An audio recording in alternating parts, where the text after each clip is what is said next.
Hello dear student. शिक्षा उस श्रेणी का दूध है जो जितना पिएगा वो उतना दहाड़ेगा। जो पानी से नहाएगा वो केवल लिबास बदलेगा और जो पसीने से नहाएगा वो इतिहास बदलेगा। इसी के साथ मैं नीरज आप सभी का स्वागत करता हूं अपने ऑनलाइन यूट्यूब चैनल प्रज्ञान पर। आई होप आप सब स्वस्थ होंगे और घर पे मजे से होंगे, मेरे वीडियोज देख रहे होंगे। तो मैं आपको बता दूं, इससे पहले मैं 4 वीडियोज ऑलरेडी अपलोड कर चुका हूं, तो आप उनको भी जाके देखें। और उसके साथ इस वीडियो को, आज वाले को हम स्टार्ट करते हैं, जो हमारा पार्ट 5 होगा लाइट चैप्टर पर, और जिसमें हम डिस्कशन करेंगे मैग्निफिकेशन के बारे में। यानी मैं आपको एक बार इसको जब पढ़ाने से पहले थोड़ा सा इसके बारे में आपको डिटेल दे देता हूं कि मैग्निफिकेशन का मतलब यह है कि जब आप किसी ऑब्जेक्ट की इमेज बना रहे हो किसी भी स्फेरिकल मिरर पर, तो उस केस में या तो आपकी जो इमेज है वो ऑब्जेक्ट से बड़ी बनेगी, या इमेज आपकी छोटी बन जाए, या हो सकता है आपके ऑब्जेक्ट के क्या बन जाए, इक्वल बन जाए। तो किसी भी स्फेरिकल मिरर का जो मैग्निफिकेशन होता है उससे आपको इस चीज का नॉलेज होता है, उससे आपको इस चीज का पता लगता है कि आपकी जो इमेज है वो ऑब्जेक्ट से कितनी ज्यादा मतलब बड़ी बनने वाली है, कितनी ज्यादा स्मॉल बनने वाली है, या फिर हो सकता है कि वो आपके कितनी मतलब उसके इक्वल बनने वाली है।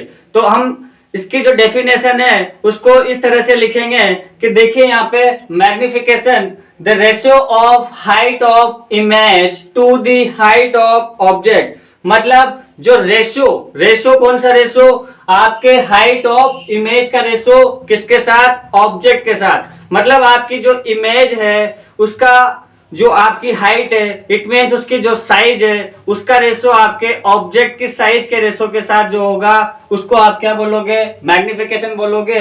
इसको मैं कैपिटल एम से रिप्रेजेंट करता हूं, और यहां से कैपिटल एम जो है वो आपका इक्वल हो जाएगा एच डैश अपॉन एच, जहां पर एच डैश मेरा क्या होगा, हाइट ऑफ इमेज, एच क्या होगा मेरा, हाइट ऑफ ऑब्जेक्ट। तो इसी के साथ देखिए बच्चों, ये डेरिवेशन में जब आता है आपके न्यूमेरिकल में, तो इसको न्यूमेरिकल के साथ आपको एक और इस तरह से दिया जाता है कि m की जो वैल्यू होती है वो h डैश अपॉन h तो होती ही है, पर साथ में माइनस v अपॉन u भी होता है। तो ये किस तरह से आता है, इसको हम डेराइव करते हैं। देखिए किस तरह से इसको हम डेराइव करते हैं। इसके लिए आपको एक डायग्राम बनाना पड़ेगा। तो आप देखिए, जैसे मैंने यहाँ पे ये जो डायग्राम है एक रे डायग्राम बना रखा है, जहां पे मैंने ऑब्जेक्ट को बियॉन्ड सी रखा हुआ है, और उसकी इमेज आप देख पा रहे होंगे सेंटर ऑफ कर्वेचर और फोकस के बीच में बन रही है। जैसा कि आपको पता है रियल और इन्वर्टेड बनती है, और जो साइज होती है और इमेज की वो आपके ऑब्जेक्ट से क्या होती है, कम होती है। तो सबसे पहले तो आपको ये डायग्राम बनाना है। एग्जाम में जब कभी आपके डायग्राम आएगा तो आपको इसको डेराइव करने के लिए बोल सकता है वो। तो सबसे पहले आपको डायग्राम बनाना आना चाहिए, और हमेशा इस चीज को आप ध्यान रखेंगे आपके माइंड में कि जब भी आपके मैग्निफिकेशन का आएगा तो फर्स्ट जो लाइट रे है वो आप प्रिंसिपल एक्सिस के पैरेलल ड्रॉ करेंगे, बट जो सेकंड लाइट रे है वो हमेशा ऑब्लिकली वाली आपको ड्रॉ करनी है। और अगर मैग्निफिकेशन की जगह मान लो वो मिरर फॉर्मूले को डेराइव कराता है, तो उस केस में जो आप रे बनाओगे वो फोकस वाली बनाओगे, जो फोकस से पास करेगी और आपका रिफ्लेक्शन ऑफ प्रिंसिपल एक्सिस के पैरेलल होगी। तो बिल्कुल क्लियरली इस चीज को अपने माइंड में डाल लेना। अगर मान लो आपको मैग्निफिकेशन का डेराइव करना है तो जो सेकंड लाइट रे होगी वो ऑब्लिकली वाली ड्रॉ करनी है, और अगर आपको मिरर फॉर्मूला डेराइव करना है तो जो सेकंड लाइट रे है वो कौन सी चलाओगे बेटा, फोकस वाली चलाओगे। इसको अच्छे से ध्यान रखना। तो यहां से जो सेकंड लाइट रे मैंने चलाई, कौन सी चलाई, ऑब्लिकली चलाई। यानी एक सेकंड लाइट रे जो है वो ऑब्लिकली जब किसी मिरर पे इंसिडेंट होती है तो आपको पता है कि वो लॉ ऑफ रिफ्लेक्शन को क्या करती है, फॉलो करती है।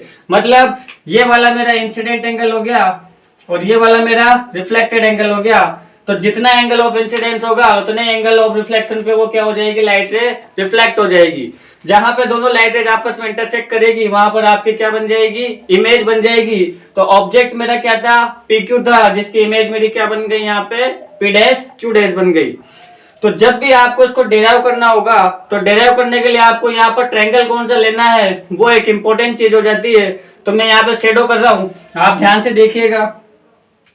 ये दोनों ट्रायंगल आपको लेने हैं। एक ये वाला ट्रायंगल चाहिए आपको, और दूसरा जो आप ट्रायंगल लोगे ये वाला लोगे, दिख रहा होगा आपको, ये मैंने पूरा जो ट्रायंगल इसमें कलर कर दिया है।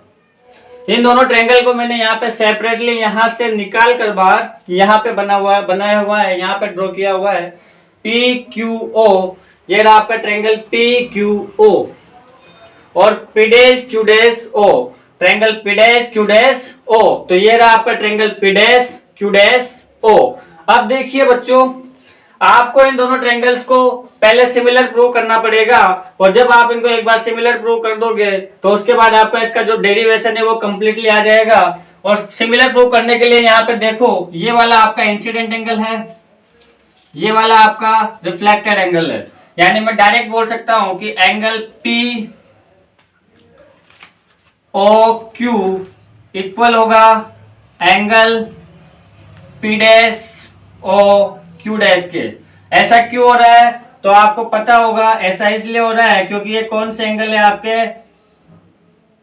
ये क्यों होगा? आपके लॉ ऑफ रिफ्लेक्शन की वजह से होगा। क्यों होगा? ये आपका लॉ ऑफ रिफ्लेक्शन है कि आपको पता है जब भी रिफ्लेक्शन होगा तो हमेशा इंसिडेंट एंगल जो होगा वो हमेशा रिफ्लेक्टेड एंगल के क्या होगा? इक्वल होगा। तो इन दोनों ट्रायंगल्स में एक तो ये वाले आपके एंगल्स इक्वल हो गए, दूसरा आप यहाँ पे देखिए ये 90 डिग्री का एंगल बनेगा यहाँ पे, और इसमें यहाँ पे 90 डिग्री का एंगल बनेगा, यानी angle Q P O, angle Q P O और Q dash P dash O, angle Q dash P dash ओ।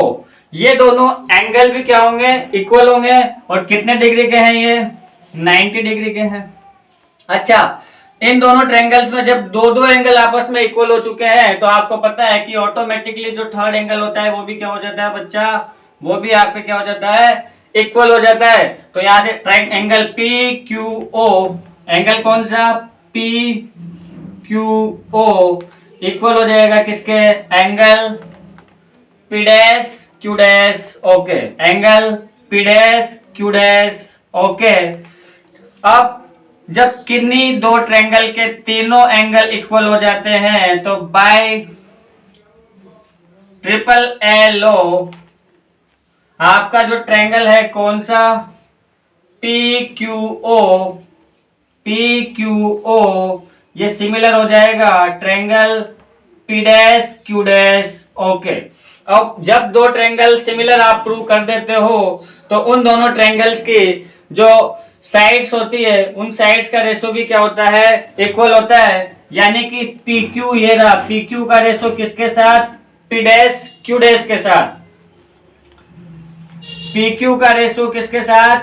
पी डैश क्यू डैश के साथ। और ओपी का रेशो किसके साथ? ओ पी डैश के साथ। यहां देख लो, पी क्यू का रेशो किसके साथ? पी डैश क्यू डैश के साथ। और इस वाली पूरी साइड किसका? ओपी का रेशो किसके साथ? इसके साथ। ये बड़ा ट्रायंगल है ना आपका, इस तरह से बना हुआ है, छोटा ट्रायंगल आपका इस तरह से बना हुआ है। तो एक तो ये वाली साइड और दूसरी आपको कौन सी लेनी है? ये वाली साइड लेनी है। ये आपका O है, ये O है, ये P है और ये आपका क्या है? P डैश है। यानी OP upon OP dash, OP upon OP dash. अच्छा, एक चीज आप देखो यहाँ पे ध्यान से, ये PQ क्या है? आपका ऑब्जेक्ट है, और ये क्या है? आपका पोल ऑफ द मिरर है। यानी ये जो डिस्टेंस है पूरा OP, ये किसके इक्वल है? आपके U के इक्वल है। और इमेज जो है, इमेज का डिस्टेंस आपके किसके इक्वल होगा? पोल से V के इक्वल होगा। यानी जो OP है, यानी जो आपके OP है, OP किसके इक्वल है? आपके यहाँ पे OP आपका U के इक्वल है, और OP डैश आपका किसके इक्वल है? V के इक्वल है। ये डिस्टेंस है पोल से किसका? ऑब्जेक्ट का। और ये किसका डिस्टेंस है? इमेज का। यहां देख लो, ये पूरा जो कंप्लीट डिस्टेंस होगा ये आपका क्या होगा? U होगा। ये आपका ऑब्जेक्ट है ना, और ये आपका क्या है? पोल। तो दोनों का डिस्टेंस क्या हो गया? आपके U हो गया। दोनों का डिस्टेंस आपके क्या हो गया? U हो गया। और ये वाला जो डिस्टेंस है यहां से यहां तक, इस पोल से किसका डिस्टेंस? आपके P डैश Q डैश का। तो ये जो डिस्टेंस होगा ये किसके इक्वल होगा? आपके V के इक्वल होगा। यानी इमेज का डिस्टेंस आपका क्या होगा? OP डैश होगा। तो OP किसके इक्वल हो गया? यहां से V के इक्वल हो गया। अच्छा, यहाँ पे मैं वैल्यूज पुट करता हूं। देखो, अब PQ जो है, एक चीज और देखना है यहाँ से, ये आपकी क्या है, PQ हाइट है, किसकी हाइट है, ये आपके ऑब्जेक्ट की हाइट है, इसको मैंने H से रिप्रेजेंट करता हूं। और ये जो P डैश Q डैश है आपकी, ये क्या है, आपके इमेज की हाइट है, और इमेज की हाइट को मैं किससे रिप्रेजेंट करता हूं, H डैश से। यहां देख लो, ये आपका ऑब्जेक्ट की हाइट को मैंने H से रिप्रेजेंट किया, और इमेज की हाइट को मैं किससे रिप्रेजेंट करता हूं, यहाँ पर H डैश से। तो PQ मेरा किसके इक्वल है, H के इक्वल है। P डैश Q डैश मेरा किसके इक्वल है, H डैश के इक्वल है। सारी वैल्यूज को मैं यहाँ पे पुट करूंगा तो PQ किसके इक्वल आ जाएगा, H के इक्वल।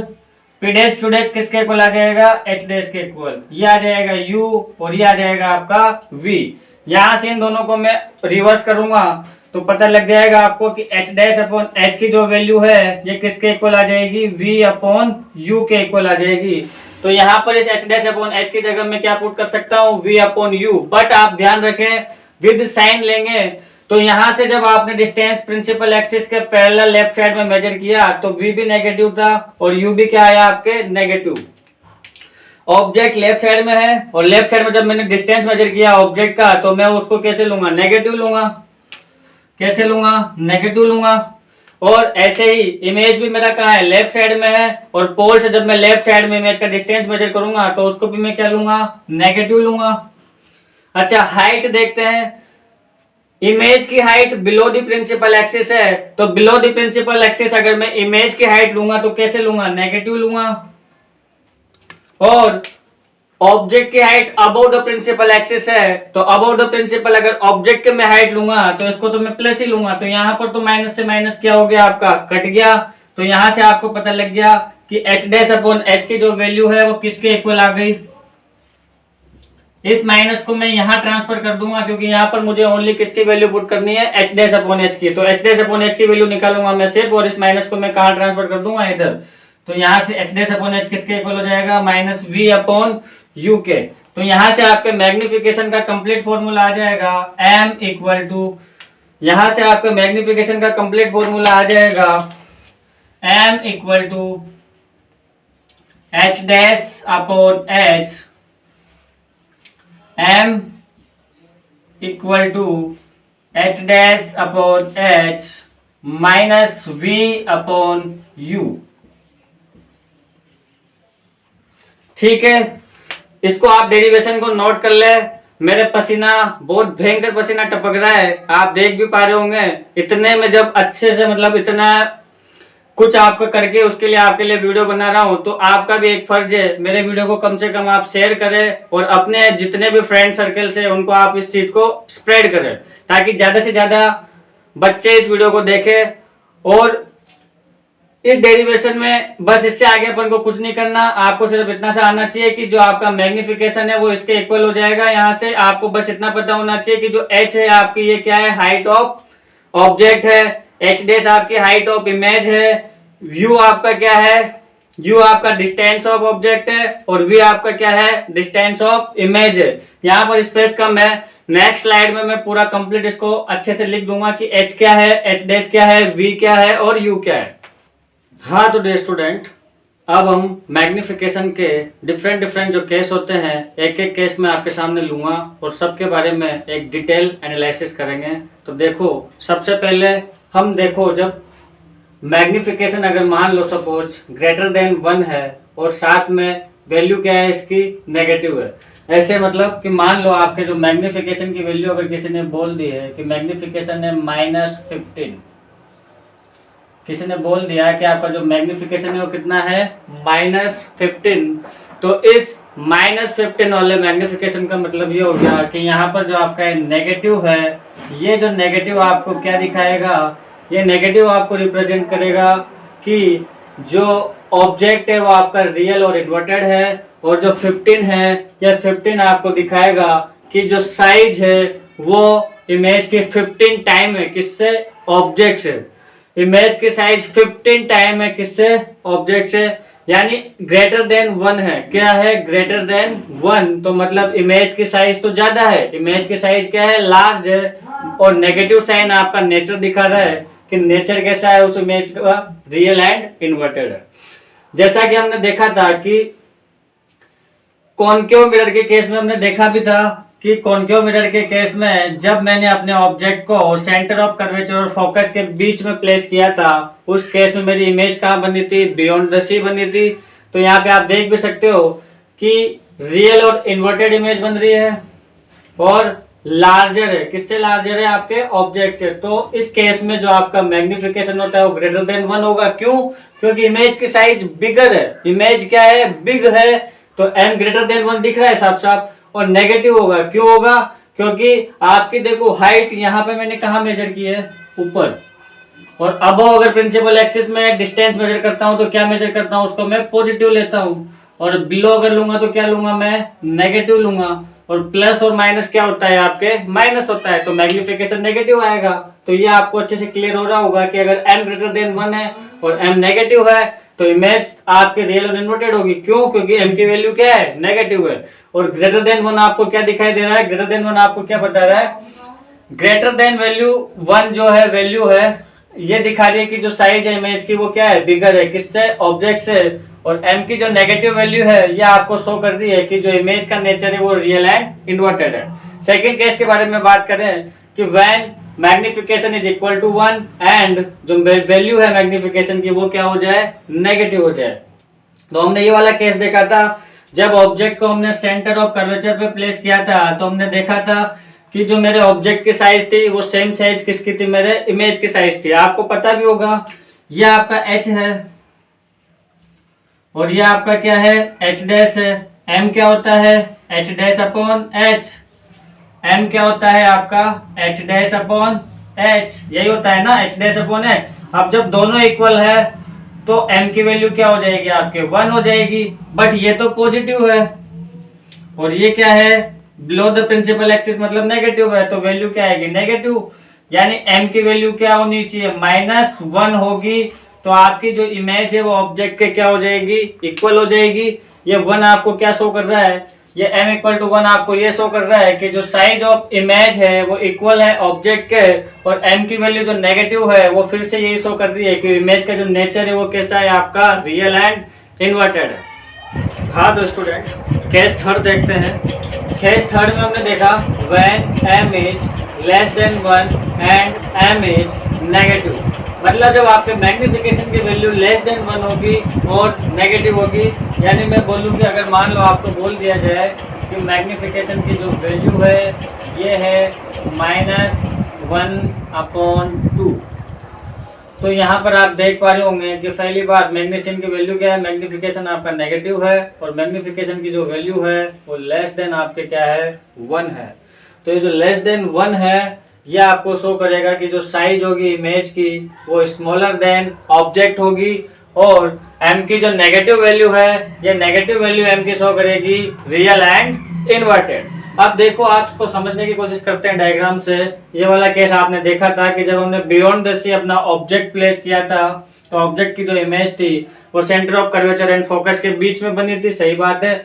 यहाँ पर आप देखो कि हाइट जो है आपके इमेज की और ऑब्जेक्ट की हाइट आपकी क्या है? h है। इमेज की हाइट आपकी क्या है? h डैश है।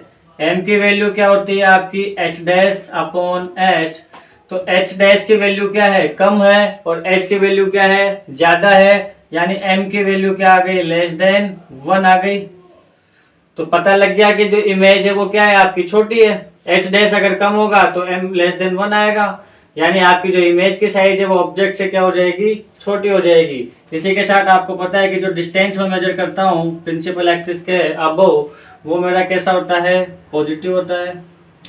जो डिस्टेंस में मेजर करता हूँ प्रिंसिपल एक्सिस के बिलो वो मेरा कैसा होता है? नेगेटिव होता है। तो प्लस और माइनस क्या हो जाएगा? माइनस हो जाएगा। मतलब m की वैल्यू लेस देन 1 भी आएगी और साथ ही साथ आपके m की वैल्यू जो आएगी वो नेगेटिव भी आएगी।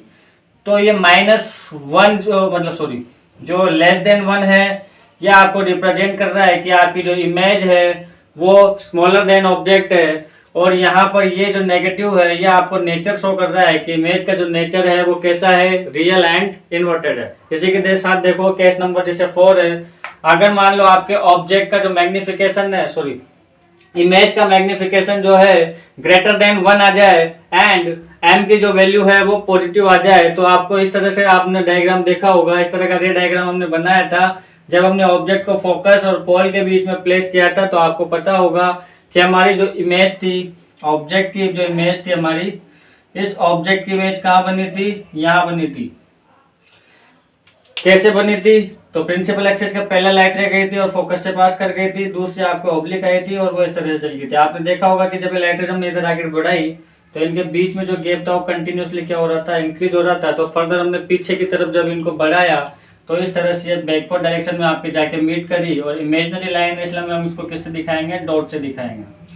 तो जिस जगह ये हमें ऐसा लग रहा है कि जो लाइट रेज है वो इस तरह से ऐसे जा रही है, तो वर्चुअली तो दोनों लाइट रेज वो कहाँ मिल रही है, बिहाइंड द मिरर मिल रही है, और जहां पर दोनों लाइट रेज आपस में इंटरसेक्ट करती है वहीं पर आपकी क्या बन जाती है, इमेज बन जाती है। इमेज अब देखो यहाँ से आपने देखा है कि आपके जो m होता है, आपके जो मैग्निफिकेशन होता है, मैग्निफिकेशन की वैल्यू आपकी क्या होती है, h डैश अपॉन h या फिर माइनस v अपॉन u।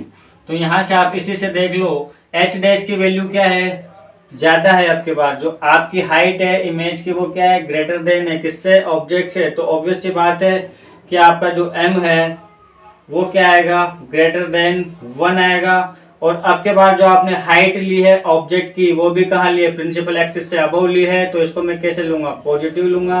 और आपने जो इमेज की हाइट ली है प्रिंसिपल एक्सिस के अबव, ये भी आपके कैसे लिए, पॉजिटिव लिए, तो दोनों पॉजिटिव रहेगी। अगर ये भी पॉजिटिव होगा, ये भी पॉजिटिव होगा, तो m की वैल्यू आपकी क्या आ जाएगी, पॉजिटिव आ जाएगी।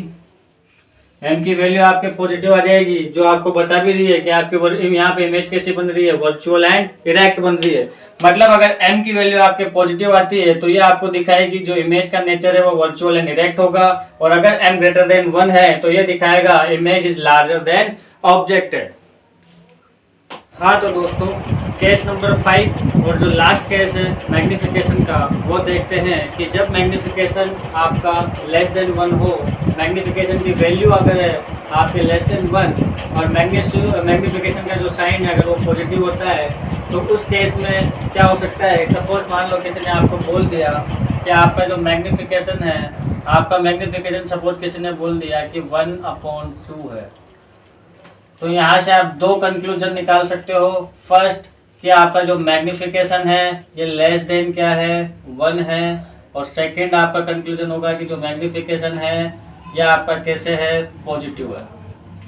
तो आपको एक चीज तो यहाँ से क्लियर हो रही होगी, आपको एक चीज तो यहाँ से क्लियर हो रही होगी कि मैग्निफिकेशन की वैल्यू अगर लेस देन आपकी क्या आ रही है, 1 आ रही है, मतलब जो साइज है, जो साइज ऑफ इमेज है वो क्या होगी, size of image is smaller than क्या होगी, ऑब्जेक्ट होगी। सही बात है, होना भी चाहिए। दूसरी बात आपको पता लग रहा होगा कि m ग्रेटर देन, m की वैल्यू क्या आ रही है, यहाँ पर पॉजिटिव आ रही है। तो आपको ध्यान रखना है कि अगर m की वैल्यू नेगेटिव आएगी तो वो बताएगी इमेज का नेचर। अगर m की वैल्यू नेगेटिव आती है तो इमेज का नेचर आपका रियल और इन्वर्टेड होगा, बट यहाँ पर इमेज की वैल्यू कैसी है, पॉजिटिव है, तो यहाँ पर जो नेचर होना चाहिए वो कैसा होना चाहिए, इमेज का वर्चुअल होना चाहिए। कैसा होना चाहिए, वर्चुअल एंड इरेक्ट। तो आपको पता लग रहा होगा कि ऐसी इमेज कौन से मिरर से बनेगी, और नहीं पता लग रहा है तो मैं यहाँ पर आपको ड्रॉ करके बता रहा हूँ।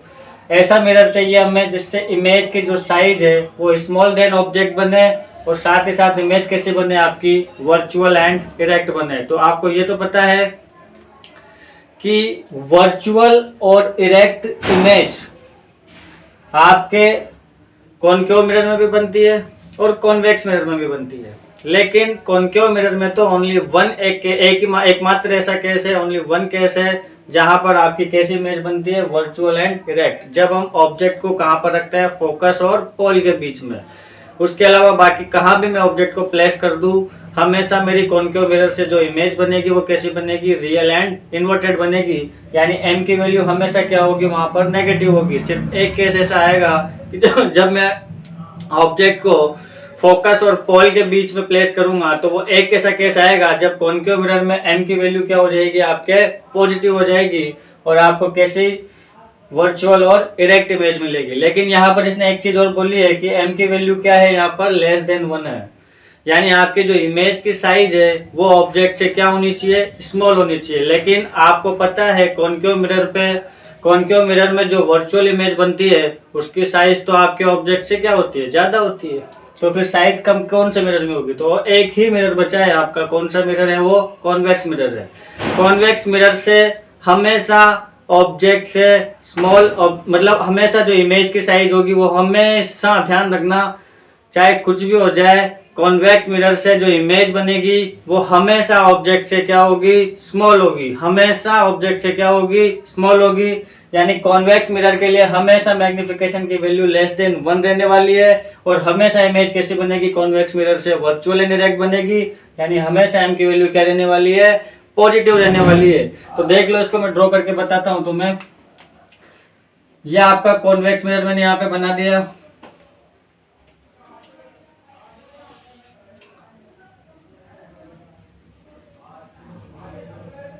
एक बार अब जब मैं तुम्हारे सामने डायग्राम बिल्कुल ड्रॉ कर रहा हूं तो तुम्हें एक एक चीज वापस से दोबारा रिवाइज करते चलना है।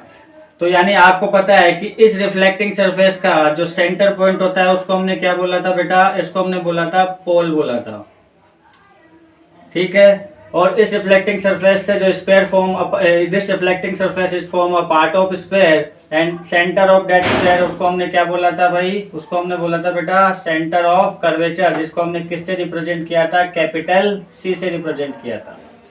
इसके बाद हमने बोला था कि एक imaginary line that passes through pole, imaginary line that passes through pole and centre of curvature, और इस लाइन को हमने क्या बोला था बेटा, इसको हमने बोला था प्रिंसिपल एक्सिस। तो डेफिनेशन आप रिवाइज करते जाएं, जब भी आप डायग्राम बनाएं रे डायग्राम, तो आपको पोल की डेफिनेशन भी याद आनी चाहिए, सेंटर ऑफ कर्वेचर की डेफिनेशन भी याद आनी चाहिए, फोकस की डेफिनेशन भी याद, जो जो आप ड्रॉ करते जाओ उसकी डेफिनेशन आपके माइंड में चलनी चाहिए।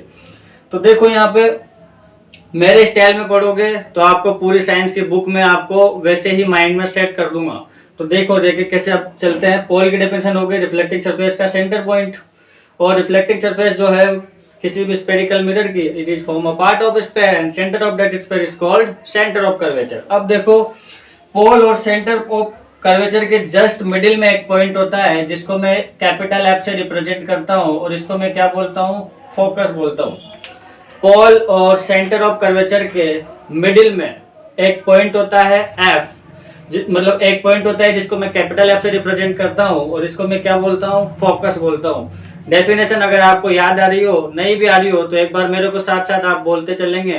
तो डेफिनेशन फोकस की क्या होगी, हमने देखी थी कि when parallel light rays are incident on reflecting surface of spherical mirror, then after, मतलब a point on principal axis, sorry, कहां पर है आपका फोकस, प्रिंसिपल एक्सिस पर है। तो a point on principal axis when a point on principal axis where parallel light rays after reflecting from spherical surface of spherical mirror it will passage or appears to passes through, मतलब एक ऐसा point आपके principal axis पर जब भी कभी जिससे जो भी पैरेलल लाइट रेज आपकी मिरर पे क्या होगी, इंसिडेंट होगी, वो या तो पास करेगी या पास करते हुए आपको दिखाई देगी। तो मतलब a point on principal axis from where parallel light rays are passing or appears to passing after reflection। अब देखो आगे यहां से चलते हैं अपन। आपके मैंने ये भी बताया था कि जो कॉन्वेक्स मिरर है, कॉन्वेक्स मिरर में केवल आपके दो केस बनते हैं। एक जब आप ऑब्जेक्ट को कहां पे रखोगे, एक जब आप ऑब्जेक्ट को इन्फिनिटी पे रखोगे, और दूसरा आपके एक दूसरी चीज आपके पास एक ही बचती है, ऑब्जेक्ट को या तो इन्फिनिटी और पोल के बीच में जहां आपका मन करे कहीं भी रख लो, ठीक है, या तो इन्फिनिटी पे रख लो, इन्फिनिटी पे रखो तो इमेज फोकस पे बन जाएगी। बट अब अगर उसके अलावा आपको रखना है तो या तो पोल और इन्फिनिटी के बीच में जहां आपका मन करे। मैंने सपोज इस इमेज को यहाँ पे प्लेस कर लिया। अब आपको यहाँ से एक चीज और बता दी, मैंने उस टाइम पे जब पढ़ाया था बताया था कि हमेशा आप इमेज को किसी भी मिरर के कहाँ रखोगे बेटा, लेफ्ट साइड में रखोगे। और किसी भी ऑब्जेक्ट से जब आप इमेज बनाओगे, किसी भी ऑब्जेक्ट से जब आप क्या बनाओगे, इमेज बनाओगे, तो हमेशा आपको ऑब्जेक्ट से कितनी लाइट रेज चलानी है, 2 लाइट रेज चलानी है। तो चलाओ, ये मैंने पहली लाइट रेज चलाई जो प्रिंसिपल एक्सिस के पैरेलल ड्रॉ करी। तो आपको पता है कि when a light ray is incident parallel to principal axis of spherical mirror, then ये कहा, then after reflection from spherical surface, ये क्या है, रिफ्लेक्टिंग सरफेस है ना स्फेरिकल मिरर की, तो then after reflection from reflecting surface of spherical mirror कहाँ से पास करना चाहिए, इसको फोकस से पास करना चाहिए, ऐसे जाना चाहिए इसको कैसे पास करना चाहिए, इस तरह से पास करना चाहिए। जाएगी के पास करेगी? नहीं करेगी, क्योंकि यहाँ पर तो मिरर है ना ये, तो मिरर के आर पार लाइट रेज जाती है क्या? नहीं जाती है। तो जब मिरर के आर पार लाइट रेज नहीं जाती है तो ये इस तरह से इस डायरेक्शन में ऊपर आप इसको ट्रांसफर कर देना, मतलब ऐसा लगेगा कि ये लाइट रेज आपके कहाँ से आ रही है, फोकस से आती हुई आपको अपीयर होगी, और इस तरह से लाइट रे की आपकी क्या हो जाएगी, डायरेक्शन हो जाएगी। सेकंड बात देखेंगे, दूसरी लाइट रे मैं यहाँ से ड्रॉ कर रहा हूँ आपके सामने, तो सेकंड लाइट रे मैं आपको ऑब्लिकली चला रहा हूँ, तो ऑब्लिकली जो लाइट रे है मेरी, ऑब्लिकली लाइट रे मेरी कहाँ पर इंसिडेंट हो गई, पोल पर इंसिडेंट हो गई, तो ये आपका नॉर्मल की तरह एक्ट करेगा, और इस नॉर्मल और इंसिडेंट लाइट रे के बीच में जो एंगल बनेगा स्मॉल आई, इसको मैं क्या बोलता हूँ, एंगल ऑफ इंसिडेंस। आपको पता है कि जब भी कोई लाइट रे किसी भी मिरर की रिफ्लेक्टिंग सरफेस पे इंसिडेंट होती है, तो then after reflection it will follow the law of reflection, तो जितना इंसिडेंट एंगल होगा उतने ही इधर एंगल पे ये क्या हो जाएगी, रिफ्लेक्ट हो जाएगी, यानी इस तरह से आएगी, यहाँ पर गिरेगी डिसुम, और इधर से ऐसे करके आ जाएगी। अब ये लाइट रे तो इधर आ गई, तो फिर सर इमेज कहाँ बनी, बिल्कुल इमेज कहाँ बनी आपको पता होना चाहिए। तो देखो इमेज तो बनेगी, कैसे बनेगी, जब मैं इस लाइट रे को ऐसे पीछे की ओर बढ़ाऊंगा बैकवर्ड डायरेक्शन में, तो दोनों लाइट रे यहाँ कट करेगी, तो ऐसा लगेगा कि ये लाइट रे भी कहाँ से आ रही है, आपके पीछे से आ रही है। जो यहाँ पर खड़ा है कोई पर्सन, तो उसको ऐसा लगेगा कि लाइट रे कहाँ से आ रही है, इधर कहीं पीछे से आ रही है, उसको थोड़े पता है लाइट रे तो ऐसे टकरा के फिर आ रही है, उसको तो यहाँ खड़ा है, उसको थोड़े पता है कि लाइट रे कहाँ से आ रही है, उसको तो ऐसा लगेगा कि लाइट रे कहाँ से आ रही है, उधर पीछे से आ रही है सीधी। तो इस तरह से लाइट रे आ रही है और ये वाली इस तरह से चली गई, तो दोनों ने वर्चुअली कहाँ मीट करा, आपके इस पॉइंट पे मीट करा, तो आपकी जो इमेज है वो कहाँ बन जाएगी, इस जगह बन जाएगी। आप देख पा रहे हो कि आपकी जो इमेज की साइज है वो ऑब्जेक्ट से क्या है, स्मॉल है। आपकी जो इमेज की साइज है वो ऑब्जेक्ट से क्या बनी है, स्मॉल बनी है, बिल्कुल सही बात है। और वर्चुअल बनी है तो पॉजिटिव बना है, यानी कि आपका एम का जो वैल्यू है वो इतना जो हमने लिया है ये बिल्कुल करेक्ट चीज है। मतलब हमेशा कॉन्वेक्स मिरर के केस में जो मैग्निफिकेशन की वैल्यू होगी वो लेस देन 1 होगी और साथ ही साथ पॉजिटिव होगी। अब आप कभी ऐसा मत कर देना गलती से कि सर मैं तो एम की वैल्यू पॉजिटिव लूंगा और 6 लूंगा। अच्छा आप बताओ इस केस में कौन सा मिरर होगा, अगर मैंने m की वैल्यू +6 ले ली तो कौन सा मिरर होगा। बिल्कुल आपके माइंड में फटाफट आना चाहिए कि m ग्रेटर देन 1 आ रहा है सर, m ग्रेटर देन 1 आ रहा है, तो जहां पर m ग्रेटर देन 1 आ गया मतलब कॉन्वेक्स मिरर तो हो ही नहीं सकता, क्योंकि कॉन्वेक्स मिरर हमेशा तभी होगा जब m की वैल्यू क्या होगी, लेस देन 1 होगी। क्योंकि आप देख पा रहे हो ना m क्या होता है आपका h' होता है। h' क्या है आपकी हाइट ऑफ, ये वाली हाइट, h' क्या है आपकी हाइट ऑफ इमेज, और h क्या है आपकी हाइट ऑफ ऑब्जेक्ट। तो ये तो छोटी है और ये हमेशा आपकी जो इमेज है वो स्मॉल ही रहेगी ऑब्जेक्ट से, तो ये तो हमेशा लेस देन क्या रहेगा, 1 रहेगा। कॉन्वेक्स मिरर के केस में जो मैग्निफिकेशन की वैल्यू है वो हमेशा क्या रहेगी, लेस देन 1 रहेगी। तो अगर यहाँ पर m ग्रेटर देन 1 है तो हमेशा आप ये तो भूल जाओ कि कॉन्वेक्स मिरर होगा, यानी मिरर तो कौन सा है आपका, कॉनकेव मिरर है। कौन सा मिरर है, कॉनकेव मिरर है। और कॉनकेव मिरर में भी मैं बता सकता हूँ आपकी अब इमेज कहाँ रखी होगी, तो सर इमेज एक ही जगह पे रखी होगी पोल और फोकस के बीच में, क्योंकि वहां तो वर्चुअल इमेज एक ही केस में बनती है। बिल्कुल, तो यानी m+6 है अगर किसी मिरर का, तो हमें पता लग रहा है कि वो कौन सा मिरर है, कॉनकेव मिरर है। और हमें ये भी पता लग रहा है कि ऑब्जेक्ट कहाँ रखी होगी उस मिरर में, फोकस और पोल के बीच में रखी होगी।